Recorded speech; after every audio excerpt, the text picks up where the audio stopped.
Boa noite, professora Laís. Hoje a gente vai começar um pouco falando de meios de comunicação de massa, capítulo 19. Meu grupo tem os integrantes Aline Gonçalves Neves, Cibele Sasso, Rafael Aparecido Vieira Lopes e eu, Victor Cruz Feitosa Ferreira. Bom, iniciando, os meios de comunicação em massa, eles utilizam muito. O que é os meios de comunicação em massa? Os meios de comunicação em massa é a mídia. A mídia atual são os meios de comunicação em massa que ficam trazendo notícias e notícias para a gente. Bom, a psicologia ela é muito utilizada nesse meio. Mas assim, como ela é utilizada nesse meio? Bom, ela é utilizada em função do seu conhecimento da subjetividade humana. E ao longo dos tempos atuais, ela foi ganhando uma importância fundamental nos últimos tempos, no meio da comunicação em massa, no meio da publicidade, no meio de tudo. E existem muitas teorias e estudos sobre isso, da psicologia nesse meio. Bom, ela é utilizada para análise do material jornalístico, quando, por exemplo, o jornalista avalia o conteúdo da matéria, ou, por exemplo, essa notícia aqui, ela é boa de ir ao ar, essa notícia aqui é útil, nesses intuitos, assim, por exemplo, a notícia do coronavírus, fica trazendo sempre o desenvolvimento, a avaliação, o tanto que está evoluindo o coronavírus no nosso meio. A subjetividade humana em relação ao jornalista e publicitários com a psicologia. O jornalista ele tem uma certa competência em utilizar a psicologia maior do que os próprios psicólogos nesse intuito. Eles utilizam a psicologia para captar a subjetividade da pessoa, seja na notícia ou em um comercial. Mas afinal, o que é subjetividade? Subjetividade é um espaço íntimo do indivíduo, ou seja, como ele forma a sua opinião sobre o que é dito, sobre aquilo que ele está vendo. Por exemplo, uma notícia, um comercial, aquela subjetividade, é a opinião que ele tem sobre aquilo, se é uma opinião boa ou uma opinião ruim. E ao longo dos tempos, os meios de comunicação, a mídia, percebeu a importância daquilo, a importância da subjetividade humana. Mas afinal, qual é o limite do trabalho com a subjetividade?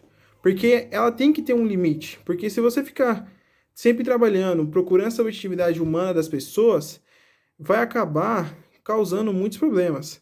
E afinal, é possível manipular e enganar as pessoas o tempo todo a partir da subjetividade?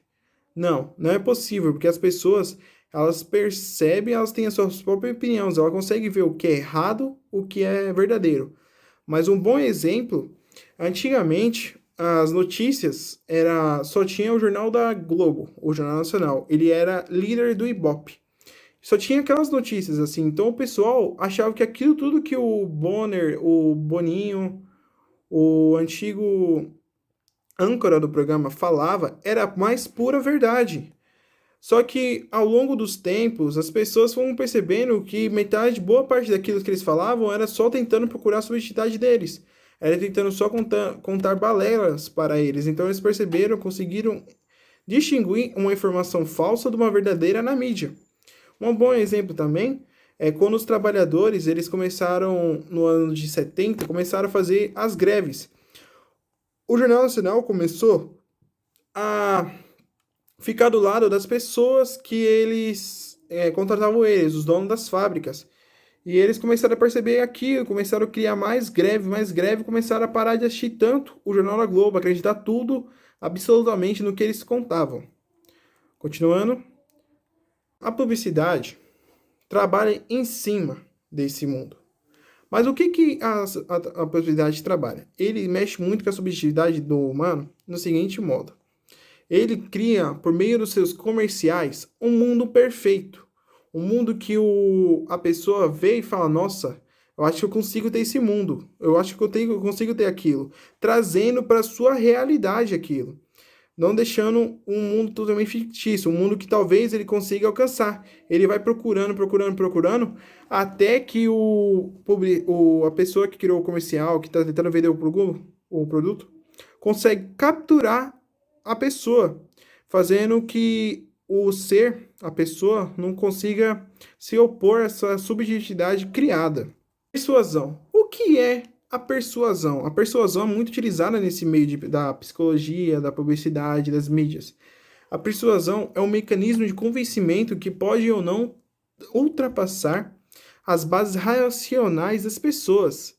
Por exemplo, notícias verídicas, uma previsão do tempo, um produto, tudo ocorre em meio desse meio. Muito obrigado. Boa noite. Dando continuidade. Persuasão e subjetividade quer dizer o quê? Que em meios de comunicação, a forma de convencimento do indivíduo é persuadir por meio da subjetividade, meio que atingir o seu lado emocional. Também passando mensagens cognitivas. Hoje o meio de propaganda, meio de publicidade, utiliza muito esse recurso. Por quê? Porque eles utilizam a técnica mais comum, que é associar o valor do produto para atingir o indivíduo em seu lado emocional. Então, hoje pode-se observar que tem muitos comerciais de TV que atingem a pessoa, que marca que aqueles comerciais antigos, por exemplo, que a pessoa fuma um cigarro, ela é uma pessoa que vive de uma forma melhor, que vive muito bem. Comercial de shampoo, que a mulher usa aquele shampoo, ela tem os cabelos, pode ficar com o cabelo mais bonito. Então, tudo isso é uma forma de subjetividade, né? E as propagandas publicitárias estão recheadas no mundo dos prazeres que encontramos no nosso cotidiano. Isso atinge a subjetividade humana. Então, é, algumas propagandas até antigas, aquela marca de bebida que faz um comercial de cerveja, onde que o indivíduo ele tem um melhor relacionamento com uma pessoa, que pode proporcionar mais algumas coisas, ou então mulher que faz um comercial de perfume, que ela usa perfume, ela consegue seduzir mais uma pessoa, que ela tenha esse poder de seduzir, ou até mesmo aquele comercial antigo de achocolatado, que o adolescente, por ele tomar aquela bebida, aquele achocolatado, ele consegue ter mais amigos, ter uma vida melhor no meio dos amigos, ser mais popular, enfim. Isso é uma forma de persuadir por meio da subjetividade, meio pro lado emocional, que seria a subjetividade humana. Com isso, tem-se algumas pessoas que acreditam que alguns produtos são melhores que outros por conta da sua propaganda. Por exemplo, acredita que algum achocolatado é melhor que todos os outros por conta daquela propaganda específica. E curiosamente esse é o teste cego. Ela tem a certeza que aquele é bom, melhor que os outros, mas nunca provou, nunca teve a certeza que aquele produto é o melhor para ela consumir. Como por exemplo um creme dental que nas propagandas mostra que é o que mata mais cáries, ou então que faz a melhor higiene bucal, e, e sim por conta daquela propaganda e não por algum teste específico, né? E o que temos a impressão é que algumas marcas que utiliza-se hoje, a melhor propaganda é o que define a eficiência do produto. E isso algumas pessoas acreditam nisso, que é o que trata-se da persuasão por subjetividade. A linguagem da sedução é quando você usa métodos indiretos para atrair o seu cliente para o seu produto. Ela é muito utilizada em propagandas, pois ela é muito eficaz. Por exemplo, na propaganda que diz: Tostines é mais fresquinho porque vende mais ou vende mais porque é mais fresquinho? Ela faz com que o consumidor, pelo menos, considere comprar o produto. Ele vai se lembrar da propaganda e, quando ele olhar entre os concorrentes, ele vai lembrar do que disse na propaganda e considerar o produto, pelo menos. Ela, ao mesmo tempo, é muito perigosa, porque quando você diz algo que pode ser comprovado, a qualquer momento o consumidor pode te desmentir. A propaganda ideológica ela trabalha com conteúdos ideacionais e principalmente com crenças. Ela mexe muito com o campo cognitivo e afetivo das pessoas. Ela utiliza pouco de fala e muito de música, imagens, efeitos. Ela tende a fazer você entender o posicionamento sem ser direta. Por exemplo, na capa de revista que nós temos no slide. Ela mostra a foto de uma pessoa com fundo vermelho, fazendo com que ele lembre o diabo. Mas, ao mesmo tempo, o texto não tem posicionamento nem a favor e nem contra. Ela é muito utilizada principalmente quando tem algo que tem que ser tomado um partido, ou a favor ou contra. Para falar um pouco agora sobre a construção da linguagem cinematográfica, que também está inserida dentro da propaganda ideológica, nós temos a técnica de veiculação de imagem. Isso nada mais é do que uma manipulação que ocorre dentro da nossa própria cabeça. Um grande exemplo disso é o nazismo, que durante a Segunda Guerra Mundial teve muitos apoiadores e seguidores, por conta de toda essa propaganda que era feita em cima do movimento. Hoje, felizmente, o nazismo acabou e quem toma conta dessa técnica de veiculação de imagem muito forte são os americanos. Um outro exemplo disso é que muitas pessoas querem viajar, conhecer e até morar nos Estados Unidos. Isso porque todas as produções feitas no país exigem uma técnica muito forte para enfatizar o estilo de vida. Uma dessas técnicas feitas é o subplongé. No próximo slide a gente vai entender um pouquinho mais como é que funciona. Quando a gente fala em linguagem cinematográfica, automaticamente nós estamos falando de linguagem de imagem. Como eu citei no slide anterior, nós temos a técnica do subplongé. É assim mesmo que fala, eu fui até pesquisar no Google como é que era a pronúncia, é assim.